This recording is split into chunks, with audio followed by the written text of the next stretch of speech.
Imagina por un momento que bajo tus pies, mientras caminas por las bulliciosas calles de Barcelona, se esconde un secreto que ha permanecido enterrado durante más de 4 décadas. Un secreto tan perturbador que las autoridades municipales han invertido millones de euros en mantenerlo oculto. Un secreto que involucra desapariciones masivas, rituales de sangre y una organización clandestina que pudo haber operado en el corazón de Europa durante décadas. En 1982, cuando las máquinas excavadoras del metro comenzaron a perforar bajo la icónica Plaza Catalunya, los trabajadores no esperaban encontrar más que tierra y roca.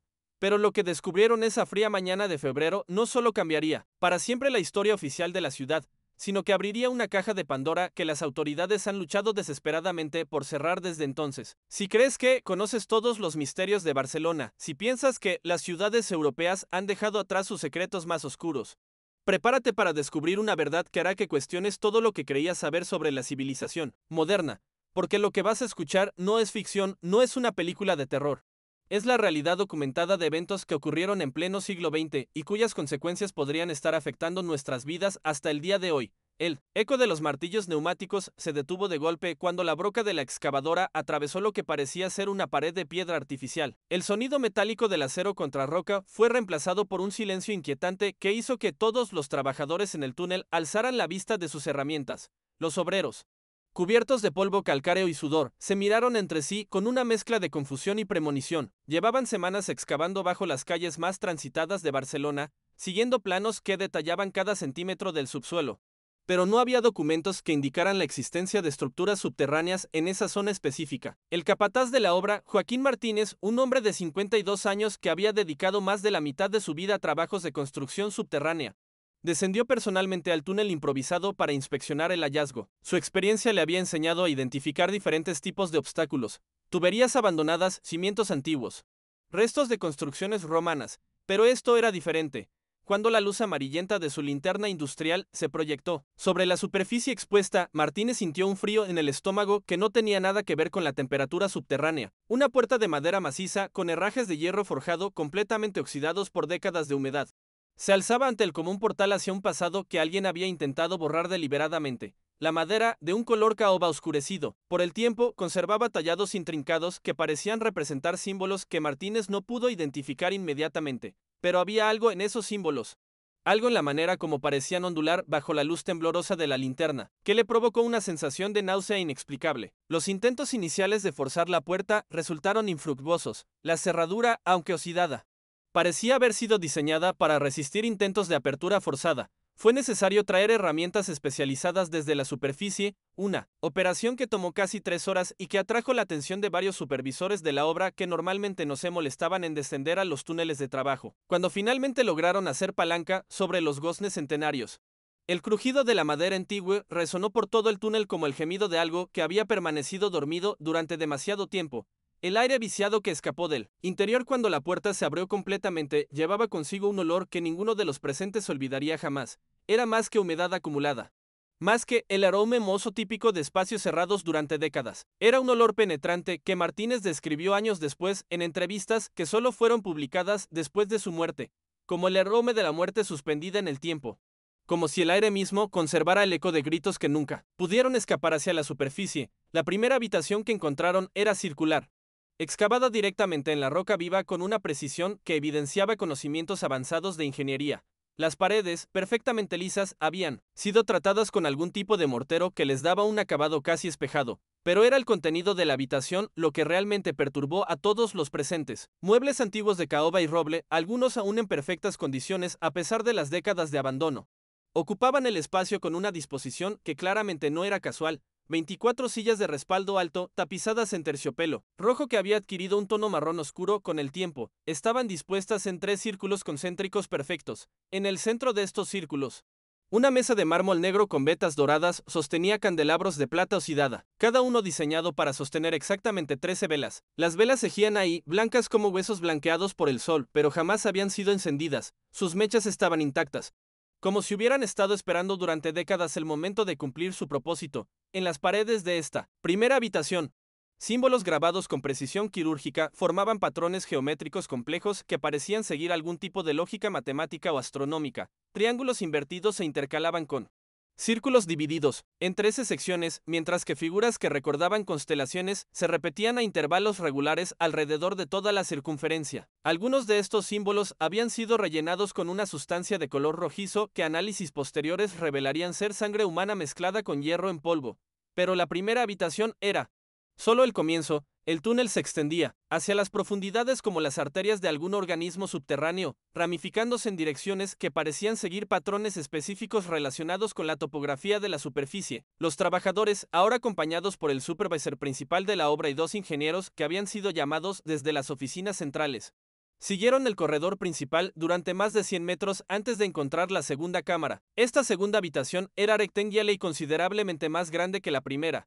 Aquí, los muebles eran diferentes pero igualmente perturbadores. Una mesa alargada de madera oscura, lo suficientemente grande para acomodar a 30 personas, ocupaba el centro del espacio. Sobre la mesa, platos y copas de plata habían sido dispuestos como para una cena ceremonial. Pero los restos de comida que se encontraron en algunos de ellos no correspondían a ningún alimento identificable. Análisis posteriores revelarían trazas de sustancias orgánicas humanas que preferimos no detallar aquí. Las paredes de esta segunda cámara estaban cubiertas con tapices que, milagrosamente, habían resistido el paso del tiempo. Los tapices representaban escenas que parecían sacadas de las pesadillas más profundas de la humanidad, figuras encapuchadas realizando rituales sobre personas que claramente no participaban voluntariamente en las ceremonias. Los rostros de las víctimas representadas en los tapices mostraban expresiones de terror tan realistas que varios de los trabajadores se negaron a permanecer en la habitación más tiempo del necesario. Pero lo más perturbador de todo no era lo que había en el túnel, sino lo que claramente faltaba. A pesar de encontrar ropa ensangrentada cuidadosamente doblada y apilada en armarios de madera, armas blancas con manchas oscuras incrustadas en sus hojas y lo que parecían ser cadenas, grilletes y otros instrumentos de tortura dispuestos con precisión casi quirúrgica, no había ni un solo cuerpo humano en todo el complejo subterráneo, ni huesos, ni restos óseos, ni siquiera cenizas o fragmentos dentales, como si las personas que habían ocupado ese lugar, tanto los perpetradores como las víctimas, hubieran simplemente desaparecido en el aire, dejando tras de sí únicamente las evidencias físicas de su presencia y muy posiblemente de sus últimos momentos de vida. Para entender la verdadera magnitud de este descubrimiento y por qué las autoridades reaccionaron con tal vehemencia para mantenerlo en secreto, debemos retroceder exactamente 40 años en el tiempo, hasta 1942, cuando Barcelona vivía bajo la sombra de un régimen autoritario que había convertido el silencio en la moneda más valiosa para la supervivencia. Durante esos años turbulentos, la ciudad era un hervidero de tensiones políticas subterráneas que borboteaban justo debajo de la superficie de normalidad que las autoridades se esforzaban por mantener. Oficialmente, el orden había sido completamente restaurado tras los eventos traumáticos de la guerra civil, pero la realidad era mucho más compleja y peligrosa. Grupos clandestinos de toda índole operaban en las sombras de la ciudad, algunos con objetivos políticos tradicionales de resistencia o colaboración, otros con motivaciones mucho más oscuras que trascendían las categorías políticas convencionales. Entre estos últimos grupos, uno en particular había llamado la atención de los servicios de inteligencia de la época. Aunque los registros oficiales sobre sus actividades fueron sistemáticamente destruidos en los años posteriores, los archivos municipales de la época, que misteriosamente desaparecieron de los depósitos oficiales exactamente 3 días después del descubrimiento del túnel en 1982, contenían referencias detalladas a permisos de construcción otorgados a una organización que se identificaba como Hermandad del Alba Perpetua. Esta organización, según los fragmentos de documentos que lograron sobrevivir a la purga sistemática de archivos, había solicitado formalmente autorización para construir refugios antiaéreos privados bajo la zona comercial más importante de la ciudad.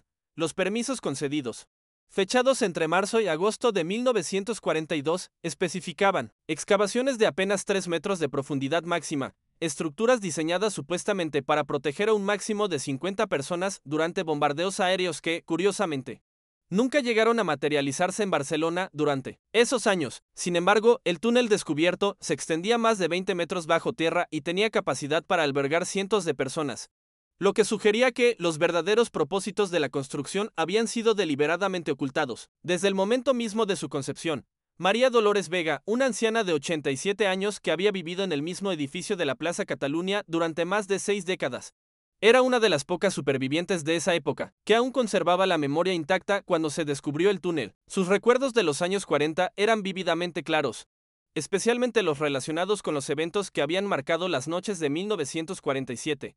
Eran gritos que lavan la sangre hasta los huesos, declaró en una entrevista realizada apenas días antes de su muerte en marzo de 1983, gritos que parecían venir desde muy abajo, desde lugares donde la voz humana no debería poder llegar hasta la superficie. María Dolores recordaba con precisión casi fotográfica como su madre, una mujer habitualmente valiente que había criado sola a 5 hijos durante los años más difíciles de la posguerra. Se transformaba completamente cuando caía la noche, durante ciertas épocas del año. Mi madre nos prohibía terminantemente asomarnos a las ventanas después de las 10 de la noche durante las noches de luna nueva, continuó su testimonio.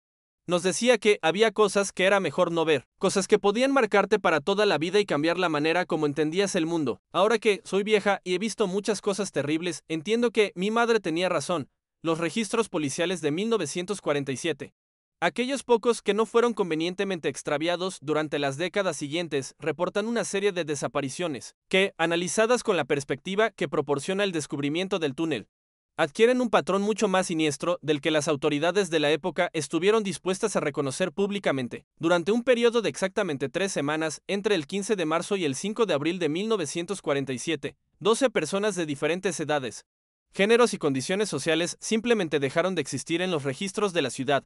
Estos no eran casos típicos de personas que abandonaban la ciudad en busca de mejores oportunidades económicas o que huían de problemas legales. Eran individuos con vidas establecidas, familias, trabajos estables, propiedades, hombres de mediana edad con negocios prósperos, mujeres jóvenes con hijos pequeños, incluso niños de entre 10 y 15 años que asistían regularmente a la escuela. Todos ellos salieron de sus casas durante horas normales del día o la noche temprana y simplemente nunca regresaron. Sus camas quedaron intactas, sus pertenencias personales permanecieron donde las habían dejado.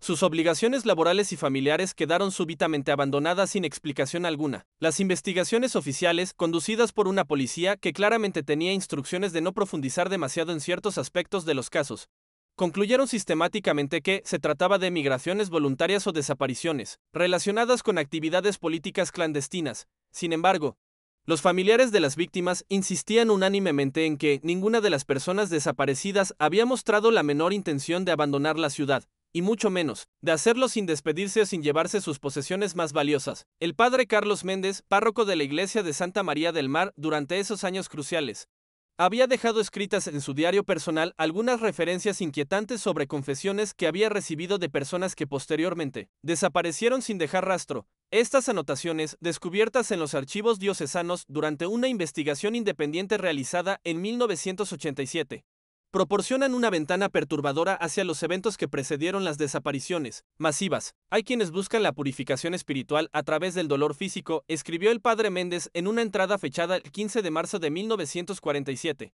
Exactamente el mismo día en que comenzaron las desapariciones, pero cuando el dolor se convierte en ritual organizado, cuando el ritual se convierte en obsesión colectiva. La línea entre la fe auténtica y la locura sistemática se desvanece como humo en el viento nocturno. He escuchado confesiones que me han hecho cuestionar si realmente entiendo la naturaleza del mal que puede anidar en corazones humanos aparentemente normales. Otras entradas del diario del padre Méndez revelan que varias personas habían acudido a él en las semanas previas a sus desapariciones, reportando sueños recurrentes en los que se veían participando involuntariamente en ceremonias subterráneas. Estos sueños, según las descripciones registradas por el párroco, coincidían con detalles específicos de las cámaras que serían descubiertas 35 años después.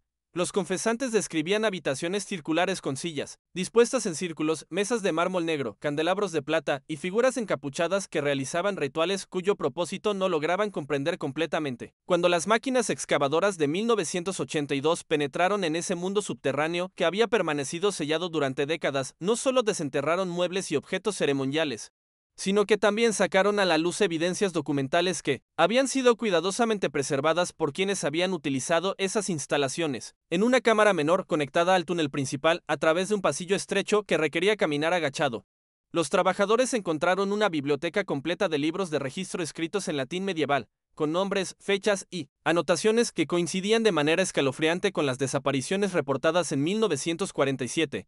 Estos libros de registro, encuadernados en cuero negro con herrajes de plata, contenían listas meticulosamente organizadas de nombres completos, direcciones exactas, descripciones físicas detalladas, y lo que parecían ser evaluaciones psicológicas de cientos de individuos. Junto a cada nombre, una serie de anotaciones en tinta roja proporcionaba información sobre fechas específicas, fases lunares, y lo que parecían ser criterios de selección basados en características físicas, psicológicas y sociales específicas. La anotación más frecuente, que aparecía junto a los nombres de las 12 personas que desaparecieron en 1947, era una sola palabra en latín, liberatus, que significa liberado. Pero liberado de qué y hacia dónde, seguía siendo un misterio, que los documentos no aclaraban. Otras anotaciones incluían purificatus purificado, sanctificatus santificado y transformatus transformado, todas ellas seguidas por fechas específicas que correspondían exactamente con las noches de luna nueva registradas en los calendarios astronómicos de 1947. Los libros también contenían diagramas detallados de los túneles con marcaciones, que indicaban la función específica de cada cámara dentro del complejo subterráneo. La habitación circular con las sillas dispuestas en círculos estaba marcada como aula cansensa sala del consenso,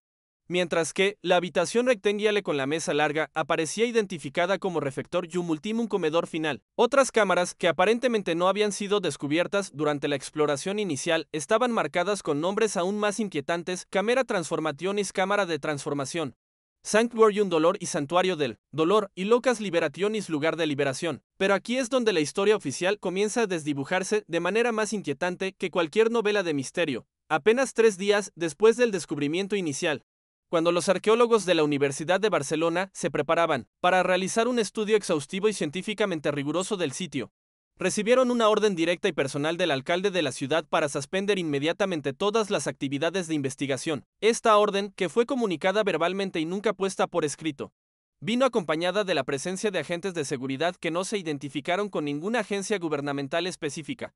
Los objetos encontrados en el túnel, incluyendo los muebles, los libros de registro, las armas y todos los demás elementos que habían sido catalogados durante los primeros días de exploración, fueron confiscados y trasladados durante la noche a un destino que nunca fue revelado oficialmente. Los camiones que se utilizaron para el transporte no llevaban identificación de ninguna empresa de mudanzas conocida, y los conductores se negaron a responder preguntas de los trabajadores y supervisores que presenciaron la operación. Los trabajadores que habían participado en el descubrimiento inicial fueron inmediatamente dispersados a diferentes obras de construcción en distintos puntos de la ciudad, una medida supuestamente administrativa que tenía como objetivo optimizar la distribución de recursos humanos especializados. Sin embargo, todos ellos fueron requeridos a firmar acuerdos de confidencialidad extremadamente detallados que los obligaban a mantener silencio absoluto sobre lo que habían visto, bajo pena de acciones legales que podrían incluir multas equivalentes a varios años de salario y posibles cargos criminales por violación de secretos oficiales. Joaquín Martínez, el capataz que había sido el primero en entrar al túnel y que había coordinado la exploración inicial, fue encontrado muerto en su apartamento de la calle Muntaner exactamente una semana después de que se sellara definitivamente la entrada al complejo subterráneo. El informe oficial de la autopsia, realizada por el médico forense municipal, determinó que había muerto por causas naturales, específicamente un infarto agudo de miocardio provocado por estrés laboral excesivo y tabaquismo prolongado. Sin embargo, Carmen Martínez, la esposa del capataz fallecido, insistió hasta el día de su propia muerte en 1995 que su marido había estado recibiendo llamadas telefónicas amenazantes desde el momento exacto en que se descubrió el túnel. Las llamadas llegaban siempre después de medianoche, declaró Carmen en una entrevista que fue publicada únicamente en un periódico local de tirada limitada. Voces que no reconocía. Voces que parecían venir de muy lejos, como si hablaran desde el fondo de un pozo. Le decían que sabía cosas que no debía saber, que había visto cosas que no debía haber visto. Mi Joaquín era un hombre fuerte, había trabajado en construcción durante 30 años. Pero esas llamadas lo estaban matando lentamente. Carmen también reveló que su esposo había logrado sustraer secretamente algunas fotografías del túnel antes de que todos los materiales fueran confiscados. Estas fotografías, según su testimonio, mostraban detalles que no habían sido incluidos en los informes oficiales, inscripciones en las paredes que parecían estar escritas en varios idiomas diferentes, objetos metálicos que podrían haber sido instrumentos médicos o quirúrgicos, y lo que parecían ser marcas en el suelo que sugerían que muebles pesados habían sido arrastrados frecuentemente de una habitación a otra. Los planos originales del túnel, que habían sido fotografiados por uno de los obreros usando una cámara personal antes de que fueran oficialmente confiscados, revelaron que la red subterránea era significativamente más extensa de lo que había sido explorado durante los pocos días que duró la investigación inicial. Según estos planos, que circularon clandestinamente entre investigadores independientes durante los años siguientes, el túnel principal se conectaba con al menos 6 cámaras adicionales de gran tamaño, cada una con un propósito específico, que los símbolos grabados en las paredes parecían indicar claramente. Una de estas cámaras no exploradas, marcada en los planos con símbolos que recordaban inequívocamente a un altar ceremonial, Se encontraba ubicada directamente bajo los cimientos de la Catedral de Barcelona. Otra cámara, identificada con símbolos que sugerían funciones de almacenamiento o archivo, se extendía hacia el este hasta alcanzar una posición que correspondía exactamente con el edificio del ayuntamiento. Una tercera cámara, la más grande según las mediciones indicadas en los planos, se encontraba en una posición que la ubicaría bajo el actual Palacio de la Generalitat. Durante los años que siguieron al descubrimiento y posterior encubrimiento, varios intentos de investigación independiente fueron sistemáticamente bloqueados por medios que iban desde la obstrucción burocrática hasta amenazas directas contra los investigadores. Periodistas experimentados que intentaron acceder a los archivos municipales relacionados con el descubrimiento se encontraron repetidamente con que los documentos habían sido extraviados durante mudanzas administrativas o dañados por filtraciones de agua en los depósitos de archivo. Historiadores profesionales y arqueólogos universitarios que solicitaron permisos oficiales para estudiar el sitio sellado recibieron respuestas evasivas que se prolongaban durante meses antes de ser finalmente denegadas por razones de seguridad estructural o protección del patrimonio histórico. Algunos de estos académicos reportaron haber recibido ofertas de trabajos lucrativos en otras ciudades o países. Ofertas que llegaban curiosamente poco después de que presentaran sus solicitudes de investigación. El túnel fue finalmente sellado de manera definitiva con una losa de hormigón armado de 2 metros de espesor, reforzada con una malla de acero que habría sido excesiva incluso para estructuras militares. Sobre esta losa se construyó una subestación eléctrica que proporcionaba una razón oficial convincente para mantener el área bajo vigilancia permanente y restringir el acceso de personal no autorizado. La construcción del metro continuó, siguiendo una ruta modificada que evitaba cuidadosamente pasar cerca del área sellada. Sin embargo, los rumores y los reportes anómalos persistieron durante las décadas siguientes, alimentados por una serie de incidentes que las autoridades nunca lograron explicar satisfactoriamente. En 1995, un trabajador de mantenimiento del metro llamado Alberto Sánchez reportó formalmente haber escuchado voces humanas procedentes de una zona que se encontraba directamente adyacente al lugar donde había sido descubierto el túnel original. Las voces, según su testimonio detallado, parecían provenir de una profundidad considerable, mucho más abajo de donde debería existir cualquier infraestructura conocida del sistema de transporte subterráneo. Alberto describió las voces como conversaciones en un idioma que no pude identificar, pero que sonaba como latín mezclado con algo más antiguo. Las voces se escuchaban más claramente durante las horas de menor tráfico en el metro, especialmente entre las 2 y las 4 de la madrugada, cuando el silencio subterráneo permitía que sonidos normalmente imperceptibles se hicieran audibles. Cuando Alberto reportó el incidente a sus superiores, fue inmediatamente transferido a una línea de metro en el extremo opuesto de la ciudad y recibió una advertencia formal de no comentar el asunto con nadie más. Los vecinos más antiguos del barrio, especialmente aquellos que habían vivido en los mismos edificios durante varias décadas, comenzaron gradualmente a compartir historias que habían mantenido cuidadosamente en secreto durante años, temiendo no ser creídos o, peor aún, atraer atención no deseada hacia sí mismos. Estas historias, recopiladas de manera informal por investigadores independientes durante los años 90, presentaban un patrón consistente de fenómenos anómalos que parecían estar relacionados con la actividad subterránea en la zona. Muchos residentes reportaron haber experimentado vibraciones leves pero perceptibles en los pisos de sus apartamentos durante ciertas noches del año. Vibraciones que no correspondían a ninguna actividad conocida como tráfico vehicular, obras de construcción o movimientos sísmicos naturales. Estas vibraciones, según múltiples testimonios independientes, seguían patrones rítmicos específicos que algunos describían como pasos de muchas personas caminando en formación o el sonido de muebles pesados siendo arrastrados sobre suelo de piedra. Elena Rodríguez, una anciana que había vivido en el mismo edificio durante más de 70 años, guardaba un secreto particularmente perturbador que solo reveló a su nieta durante una conversación íntima poco antes de su muerte en 1998. Elena había sido testigo directo de eventos que habían ocurrido en 1947.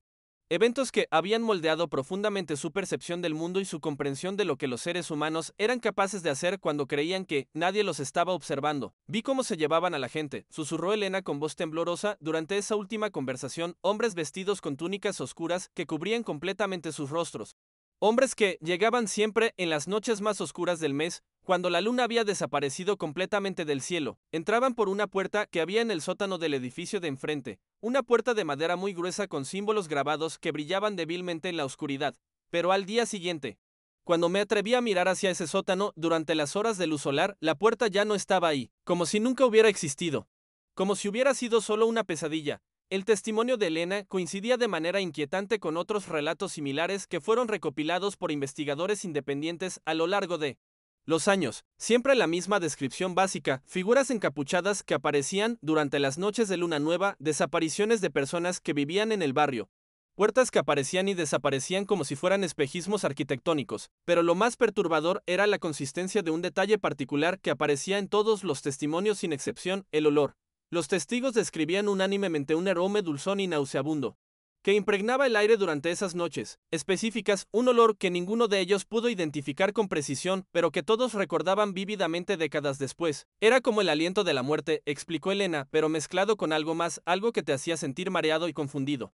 Como si tu mente quisiera olvidar lo que estaba viendo, pero tu cuerpo se negara a dejar de oler ese aroma terrible. Las investigaciones modernas han arrojado nueva luz sobre la posible identidad y las conexiones internacionales de la Hermandad del Alba Perpetua. Documentos desclasificados en los archivos nacionales durante la década de los 90 revelan que esta organización tenía vínculos documentados con grupos esotéricos que habían florecido en diferentes países europeos durante los años turbulentos de las décadas de 1930 y 1940. Estos grupos, según los informes de inteligencia de la época, compartían ciertas características fundamentales, combinaban elementos de ocultismo tradicional con ideologías políticas extremas y practicaban rituales de purificación que, según las evidencias recopiladas por los servicios de inteligencia, involucraban sacrificios humanos sistemáticos. Un informe particularmente detallado, fechado en septiembre de 1946 y firmado por un agente de la policía secreta cuyo nombre había sido completamente censurado en la versión desclasificada, describía a la hermandad como una organización compuesta por individuos de alto standing social y económico que practican rituales de purificación espiritual y política utilizando métodos que trascienden las categorías morales convencionales.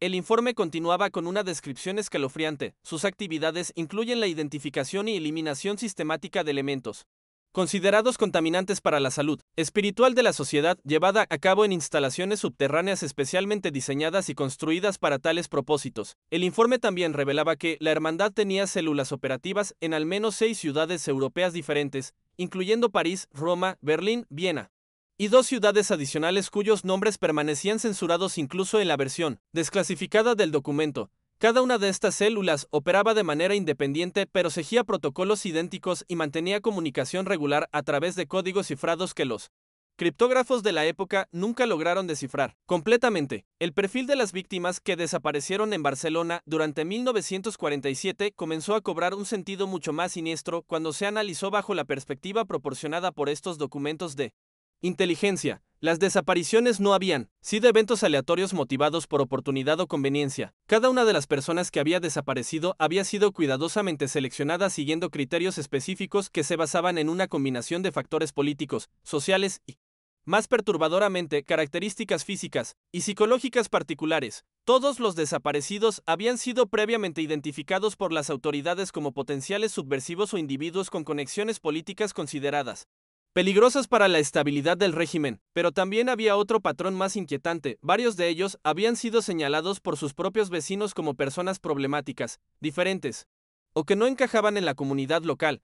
Estas denuncias, aparentemente espontáneas, habían sido sistemáticamente recopiladas por una red de informantes que operaba bajo la dirección de la hermandad. Los rituales de la organización, según fragmentos de documentos internos recuperados durante investigaciones realizadas en otras ciudades europeas años después, seguían un calendario específico basado en fechas astronómicas, eventos históricos, significativos, y lo que sus textos describían como confluencias energéticas relacionadas con la ubicación geográfica de cada ciudad. Las desapariciones de Barcelona habían ocurrido todas durante las noches de luna nueva del equinoccio de primavera de 1947, cuando, según las creencias de la hermandad, las energías de transformación alcanzaban su punto máximo de potencia. Cada ritual, según estos documentos, tenía como objetivo la purificación del espíritu comunitario a través de la eliminación de elementos discordantes y la canalización de energías de transformación hacia la construcción de una sociedad espiritualmente homogénea. Los participantes en estos rituales no eran simplemente fanáticos desequilibrados,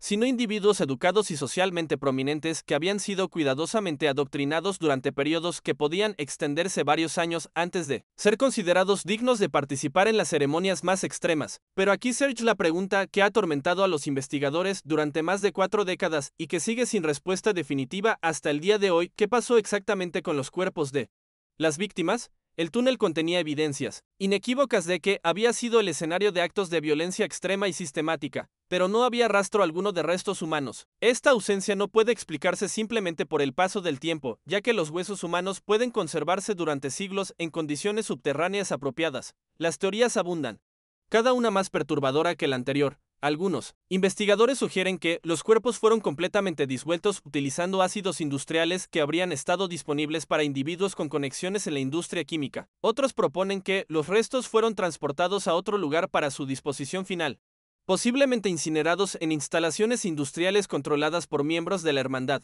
Una tercera teoría, particularmente inquietante, sugiere que los cuerpos fueron utilizados para propósitos que trascienden la simple eliminación. Documentos encontrados en los archivos de la hermandad en otras ciudades hacen referencias crípticas a transformaciones materiales y preservación de esencias que podrían indicar que los cuerpos de las víctimas fueron sometidos a procesos que tenían propósitos rituales específicos más allá de la simple muerte. Estos documentos mencionan técnicas de momificación modificadas, destilación de fluidos vitales y la creación de lo que llaman reliquias de transformación que se utilizarían en ceremonias futuras. Una teoría particularmente perturbadora, basada en el análisis de los planos encontrados, sugiere que el túnel bajo Plaza Cataluña no era el único sitio utilizado por la hermandad en Barcelona. Los planos parciales mostraban conexiones claras con otras áreas de la ciudad, lo que indica la existencia de una red completa de túneles subterráneos interconectados. Si esta teoría es correcta, el descubrimiento de 1982 pudo haber sido solamente la punta del iceberg de una operación mucho más extensa y sistemática. Los símbolos encontrados en las paredes del túnel, cuando fueron analizados por expertos en simbología esotérica de universidades europeas, revelaron conexiones con tradiciones ocultistas que se remontaban varios siglos en el pasado. Estos símbolos no eran invenciones modernas, sino adaptaciones de iconografía utilizada por grupos similares que habían operado en Europa durante periodos de crisis social y política a lo largo de la historia. La implicación es que la Hermandad del Alba Perpetua pudo haber sido parte de una tradición mucho más antigua y extendida de lo que inicialmente se había supuesto. En 2003, durante trabajos de renovación en un edificio histórico del barrio gótico ubicado aproximadamente a 800 metros del sitio original, los obreros encontraron una cámara subterránea que contenía huesos humanos y objetos ceremoniales muy similares a los encontrados en el túnel de 1982. Los huesos, según análisis forenses preliminares realizados antes de que fueran confiscados, correspondían a al menos 15 individuos diferentes y mostraban marcas que sugerían traumatismos violentos y posibles rituales post-mortem. Sin embargo, este segundo descubrimiento fue manejado con aún mayor secretismo que el primero. Los huesos y objetos fueron retirados del sitio en cuestión de horas, antes de que cualquier análisis científico exhaustivo pudiera ser realizado. Los trabajadores que participaron en el hallazgo fueron inmediatamente despedidos y se les hizo firmar acuerdos de confidencialidad aún más restrictivos que los utilizados en 1982. Oficialmente, el descubrimiento nunca ocurrió y no existe ningún registro administrativo de las actividades de excavación en esa ubicación durante 2003. Los intentos posteriores de obtener información sobre el destino de los objetos confiscados tanto en 1982 como en 2003 han resultado sistemáticamente infructuosos. Solicitudes de información presentadas bajo la Ley de Transparencia Administrativa han sido denegadas repetidamente bajo argumentos de seguridad nacional y protección de investigaciones en curso. Justificaciones que parecen desproporcionadas para objetos que supuestamente son simplemente reliquias históricas sin relevancia contemporánea. Esta negativa sistemática a proporcionar información o permitir investigaciones independientes solo ha alimentado las sospechas sobre la verdadera naturaleza de lo que se encontró en los túneles y sobre las razones por las cuales las autoridades consideran necesario mantener estos hallazgos en el más absoluto secreto. Si realmente se tratara de artefactos históricos sin implicaciones contemporáneas, sería lógico esperar que fueran estudiados por académicos y posiblemente exhibidos en museos como ejemplos de aspectos oscuros de la historia local. Testimonios recientes de trabajadores del metro que prefieren mantenerse anónimos por temor a represalias laborales hablan de la existencia de zonas restringidas en el sistema subterráneo de la ciudad, áreas que aparecen en los mapas oficiales como en mantenimiento permanente pero que nunca parecen requerir trabajos de reparación reales. Estos trabajadores reportan haber visto equipos de seguridad privada custodiando estas áreas durante sus turnos nocturnos. Equipos que no pertenecen a la compañía del metro ni a ninguna otra entidad oficial identificable. Los guardias de seguridad, según estas descripciones, utilizan uniformes sin identificación de empresa y operan con equipos de comunicación sofisticados que parecen estar conectados a algún tipo de centro de comando externo. Más inquietante aún, algunos trabajadores reportan haber observado actividad en estas zonas restringidas durante horas en las que supuestamente no debería haber personal de mantenimiento trabajando. actividad que incluye el transporte de equipos pesados y contenedores cuyo contenido no puede ser determinado. El misterio se profundiza considerablemente cuando se considera que Barcelona no es la única ciudad europea donde se han reportado descubrimientos similares seguidos de encubrimientos oficiales igualmente sistemáticos. París, Roma, Berlín, Viena, todas han sido escenario de hallazgos de túneles subterráneos con características notablemente similares. Muebles rituales dispuestos en patrones específicos, símbolos esotéricos grabados en las paredes, evidencias de actividades violentas y ausencia completa de restos humanos. En todos estos casos, la respuesta oficial ha seguido el mismo patrón observado en Barcelona: confiscación inmediata de evidencias, dispersión de los trabajadores involucrados en los descubrimientos, clasificación de la información, bajo argumentos de seguridad nacional, y silencio absoluto de las autoridades respecto a los hallazgos. Esta consistencia en las respuestas oficiales a través de diferentes países y décadas sugiere la existencia de protocolos establecidos para manejar este tipo de descubrimientos, protocolos que trascienden las jurisdicciones nacionales individuales. La pregunta que permanece sin respuesta y que se vuelve más inquietante con cada nuevo elemento de evidencia que emerge es si la Hermandad del Alba Perpetua realmente desapareció completamente en 1947 o si simplemente evolucionó y se adaptó a los tiempos cambiantes, modificando sus métodos operativos pero manteniendo sus objetivos fundamentales de purificación social y control de poblaciones consideradas problemáticas. Los símbolos encontrados en los túneles de Barcelona, cuando son comparados con iconografía similar descubierta en otras ciudades europeas, revelan un nivel de estandarización que sugiere la existencia de una organización coordinada que opera a nivel internacional. Estos símbolos no son variaciones locales de tradiciones esotéricas, sino elementos de un sistema codificado que parece haber sido diseñado para ser comprensible para iniciados independientemente de su ubicación geográfica. Algunos investigadores han propuesto que la hermandad podría haber evolucionado hacia formas más sutiles de influencia y control, operando no ya a través de rituales violentos evidentes, sino mediante la infiltración de instituciones existentes y la manipulación de eventos aparentemente normales. Esta teoría se basa en la observación de que varias de las personas que estuvieron directamente involucradas en el encubrimiento del descubrimiento de 1982 posteriormente ocuparon posiciones de considerable poder e influencia en la administración municipal, el sector financiero y los medios de comunicación locales. La red de túneles subterráneos de Barcelona, según mapas compilados de manera no oficial por investigadores independientes utilizando una combinación de documentos filtrados y exploración clandestina, se extiende significativamente más allá de lo que cualquier plano oficial ha reconocido jamás. Estos túneles parecen conectar puntos estratégicos de la ciudad que incluyen edificios gubernamentales, sedes de instituciones financieras importantes, centros de comunicación y ubicaciones que albergan infraestructura crítica para el funcionamiento de la ciudad. Si estos mapas no oficiales son correctos, Barcelona podría estar literalmente construida sobre una infraestructura secreta que ha permanecido operativa durante décadas.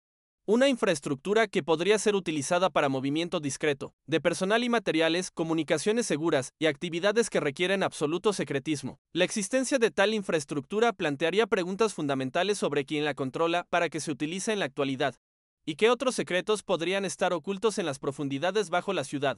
Los testimonios más recientes, y quizás más inquietantes, provienen de trabajadores de servicios públicos que han reportado haber encontrado puertas selladas en partes remotas del sistema de alcantarillado de la ciudad.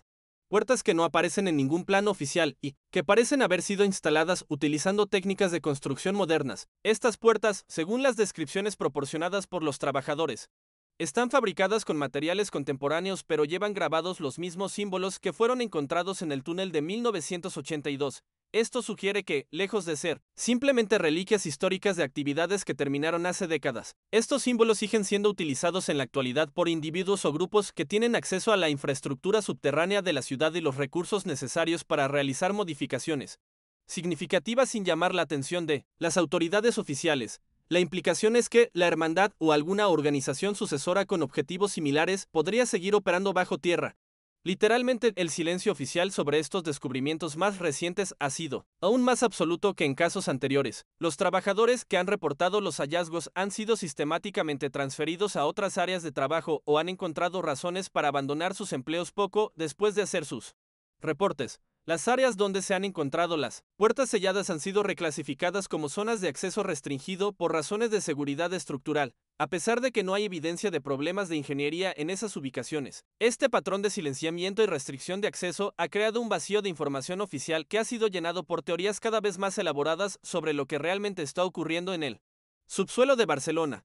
desde la posibilidad de que la ciudad sea el centro de operaciones de una organización internacional dedicada a actividades que el público general no está preparado para conocer, hasta la hipótesis de que los túneles sean utilizados para propósitos relacionados con operaciones de inteligencia gubernamental que requieren absoluto secretismo. Lo que sí es indiscutible, independientemente de las teorías específicas que cada persona pueda considerar más plausibles, es que el descubrimiento de 1982 cambió fundamentalmente nuestra comprensión de la historia de Barcelona y planteó preguntas sobre la naturaleza de los secretos que las ciudades modernas pueden albergar. La imagen de Barcelona como una ciudad que había superado completamente los tromes del pasado y había logrado una transición exitosa hacia la democracia moderna se vio permanentemente empañada por la revelación de que secretos terribles podrían seguir enterrados bajo sus calles más transitadas. El hecho de que las autoridades hayan optado consistentemente por el silencio y el encubrimiento en lugar de la transparencia y la investigación abierta solo ha alimentado las sospechas sobre qué otros secretos podrían estar siendo deliberadamente ocultados del conocimiento público. Si las autoridades no tienen nada que ocultar respecto a estos descubrimientos, sería lógico esperar que permitieran investigaciones académicas independientes y que proporcionaran información sobre el destino de los objetos confiscados. La resistencia sistemática a cualquier forma de transparencia sugiere que los descubrimientos tienen implicaciones que van mucho más allá de su valor histórico o arqueológico. Las medidas extremas tomadas para mantener el secretismo, incluyendo la clasificación de información bajo argumentos de seguridad nacional y la vigilancia permanente de los sitios sellados, indican que las autoridades consideran que la información sobre estos hallazgos podría tener consecuencias significativas si se hiciera pública. Hoy, más de 4 décadas después del descubrimiento inicial, las preguntas fundamentales siguen sin respuesta y parecen estar más lejos de ser resueltas que nunca. ¿Quién ordenó realmente la construcción del túnel bajo el corazón de Barcelona? ¿Qué rituales exactos se llevaron a cabo en esas cámaras subterráneas durante las noches de 1947? ¿Dónde están los cuerpos de las 12 personas que desaparecieron sin dejar rastro? ¿Qué organización tenía los recursos y la influencia necesarios para construir una infraestructura tan elaborada sin llamar la atención de las autoridades de la época? Y quizás las preguntas más inquietantes de todas, ¿siguen operando en la actualidad las fuerzas que crearon esa red de túneles? ¿Existe todavía una organización que considera necesario eliminar a individuos considerados problemáticos para sus objetivos? ¿Qué otros secretos permanecen enterrados no solo bajo Barcelona, sino bajo otras ciudades europeas donde se han reportado descubrimientos similares? La próxima vez que camines por la Plaza Cataluña, la próxima vez que utilices el metro de Barcelona, la próxima vez que pases por cualquiera de las calles céntricas de la ciudad, recuerda que bajo tus pies yace uno de los secretos más profundos y perturbadores de la historia europea moderna. Un secreto que las autoridades han decidido mantener enterrado a cualquier costo, pero que continúa susurrando desde las profundidades subterráneas, esperando el momento en que finalmente salga a la luz completa, porque en una ciudad con más de 2000 años de historia registrada, una ciudad que ha sido testigo de imperios que se alzaron y cayeron, de guerras que cambiaron el curso de la civilización, de transformaciones sociales que redefinieron la naturaleza humana, no todos los secretos permanecen sepultados para siempre. Algunos secretos tienen vida propia, y el secreto del túnel subterráneo de Barcelona es uno de ellos. La verdad sobre lo que realmente ocurrió en esas cámaras subterráneas sigue ahí, en algún lugar bajo las calles de la ciudad, preservada en archivos que quizás nunca verán la luz del día, protegida por individuos que consideran que el público general no está preparado para conocerla. Pero los secretos, por su propia naturaleza, siempre buscan maneras de emerger hacia la superficie, y quizás, solo quizás, el secreto del túnel subterráneo de Barcelona no está tan profundamente enterrado como las autoridades quisieran hacernos creer. Quizás está más cerca de la superficie de lo que cualquiera de nosotros podría imaginar, esperando que alguien con suficiente determinación y valentía finalmente haga las preguntas correctas y se niegue a aceptar el silencio como respuesta. Si este relato te ha hecho cuestionar qué otros secretos podrían estar ocultos bajo las ciudades donde vivimos, si te ha hecho preguntarte qué organizaciones podrían estar operando en las sombras de nuestras sociedades aparentemente transparentes, entonces has comenzado a hacer las preguntas que realmente importan. Comparte esta historia, investiga por tu cuenta, y nunca aceptes el silencio oficial como la única respuesta posible, porque la verdad, por más perturbadora que pueda ser, siempre merece ser conocida.